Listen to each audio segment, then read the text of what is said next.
Ya.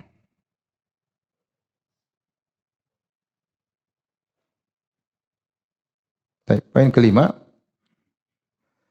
Karena itu tidak boleh menolak nakal hanya berdasarkan akal. Karena itulah sebabnya kalau hanya sekedar bersandar akal, kalau hanya sekedar bersandar akal, apa dampaknya? Dampaknya diantaranya, lihat, kenapa kaum musyrikin menolak Isra Mi'raj? Karena tidak masuk akal. Akal doang, nggak masuk akal.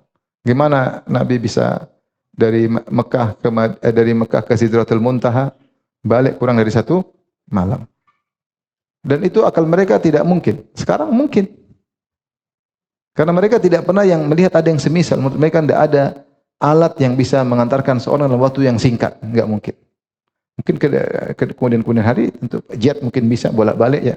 Tapi ketika itu mereka bilang tidak mungkin. Kenapa tidak mungkin? Karena akal mereka tidak menemukan data yang seperti itu. Zaman itu tidak mungkin.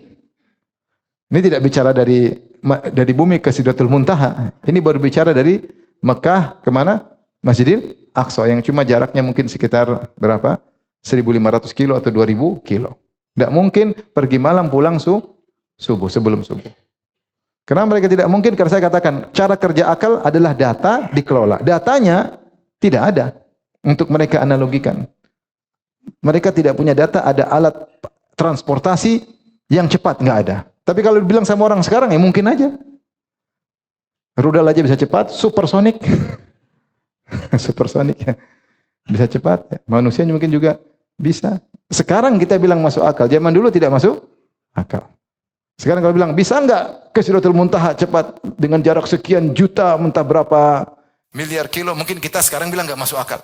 Karena kita enggak punya data, apa mungkin ada kecepatan seperti itu membawa manusia, dan apakah tubuh manusia bisa kuat untuk dibawa ke kecepatan yang tinggi seperti itu? Bagi kita sekarang enggak masuk akal. Mau dipaksa akal nggak bisa, karena pasti tubuhnya robek, pasti karena dia menggunakan data yang ada, ya, data yang ada. Sebagaimana orang musyrikin dahulu menggunakan data, tidak ada sarana transportasi secepat itu, sehingga mereka menolak, sehingga mereka tertawa kepada Muhammad. Sampai Muhammad, dari mana kau? Saya dari Masjidil Aqsa, tiba sebelum subuh ya. Kau diam ya, saya panggil teman-teman, jangan rubah ceritamu ya. Udah kumpul nanti kau rubah. Ini ingin mempermalukan Nabi, dan Nabi tidak rubah, Nabi cerita seadanya. Bagi mereka tidak masuk akal. Kenapa? Datanya tidak ada. Karena itulah bersandar hanya sekedar akal, kaum musyrikin menolak hari kebangkitan. Tadi, man yuhyil idhama wa hiya ramim, bagaimana bisa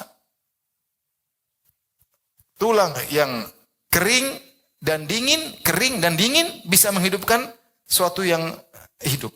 Ini sudah kering.